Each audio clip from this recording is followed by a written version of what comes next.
नमस्कार मित्रांनो, मी तुमचा सर्वांचा लाडका अभिनव जांगळे तुमचं स्वागत करतो माझ्या एका नवीन व्हिडिओमध्ये. तर आज आपण निघालेलो आहोत तुळजापूरला. नवरात्र उत्सव जवळ आल्यामुळे आज आपण ठरवलं की आई तुळजाभवानीचे दर्शन करून येऊयात.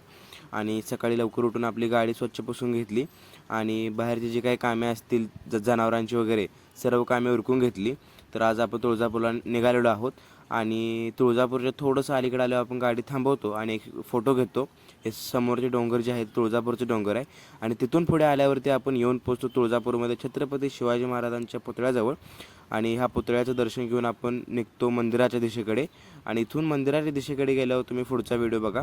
हे तुळजापूरचं मेन चौक म्हणला तरी चालेल. आणि आपण हा आई तुळजाभवानीच्या मंदिर गाभाऱ्यात येतो आणि हे मुख्य द्वार देवीच्या मंदिराचं हे इथं गणपती बसवलेला आहे यांनी. आणि देवीचं मुख्य द्वार छत्रपती शहाजीराजे असं काहीतरी नाव आहे वाटतं. आणि तिथून मुख्य द्वारातून आत प्रवेश केल्यानंतर आपण देवीच्या मंदिर परिसरामध्ये येतो, देवीच्या मंदिर गाभाऱ्यात येतो. आणि हे आतला असं आहे. इकडं मंदिराच्या आत गेल्या गेल्या डाव्या बाजूला श्री सिद्धिविनायक उजव्या सोंडेचा गणपती आपल्याला मिळतो. आणि तिथून हे जय भवानी लिहिलेलं हे अजून एक द्वार आहे. त्या द्वारामधून आत प्रवेश केल्यानंतर आपण मंदिराच्या मुख्य गाभाऱ्यात येतो आणि तिथून परत आपण आतमध्ये दर्शन रांगेत जातो. आणि तुम्ही दर्शन रांग बघू शकता. आता थोड्या दिवसात इथं फार गर्दी होईल. आज पण गर्दी आहे, पण आम्ही शनिवारचा आल्यामुळे गर्दी कमी आहे आज. तरी तुम्ही माझ्यासमोर गर्दी बघू शकता. आम्हाला दर्शन व्हायला जवळपास 45 ते 1-1.5 तास लागला आम्हाला दर्शन व्हायला. नवरात्रीमध्ये 5-5, 6-6, 7-7 तास लागतात. आणि आत फोन अलाउड नसल्यामुळे आम्ही बाहेर आलो. आणि हे बघा देवीचा फोटो तिथं बाहेर स्क्रीनवरती दाखवतात. देवीचे दर्शन घ्या तुम्हीसुद्धा.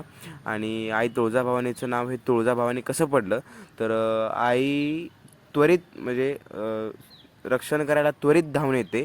मग आईचं मुख्य नाव त्वरिता आणि त्वरिता या नावाचा अपभ्रंश होऊन आई तुळजाभवानीचं नाव तुळजाभवानी पडलं. आणि तिथून पुढे आपण निघतो परत आपल्या गावाच्या आणि परत आपण देवीचं दर्शन घेऊन तुळजापूरच्या बाहेर पडून आपण निघतो आपल्या गावाच्या दिशेने. आणि हे आपला डोंगर परिसर आहे. आपण अजून मेन रस्त्यावरच लागलेलो नाही आहोत. आपण सध्या थोडंसं बघायला गेलं तर गावाच्या आउटसाईडला आहे. आणि तुम्ही समोरच्या निसर्गाचा आनंद घ्या आणि बघा. आणि लवकरच आपल्या चॅनलवरती नवीन एक व्हिडिओ येणार आहे. आत्तापर्यंत तो व्हिडिओ कोणीच अपलोड केला नाही. तर असेच नवनवीन व्हिडिओ पाहण्यासाठी आपल्या चॅनलला लाईक करा आणि व्हिडिओ शेअर करा. आणि सगळ्यात महत्त्वाचं म्हणजे चॅनलला सबस्क्राईब करा. आता आपण जो व्हिडिओ टाकणार आहोत अतिशय महत्त्वाचा आणि अतिशय इन्फॉर्मेटिव्ह व्हिडिओ आहे. तर लवकरात लवकर चॅनलला सबस्क्राईब करा आणि डेली कटाचे सहभागी व्हा.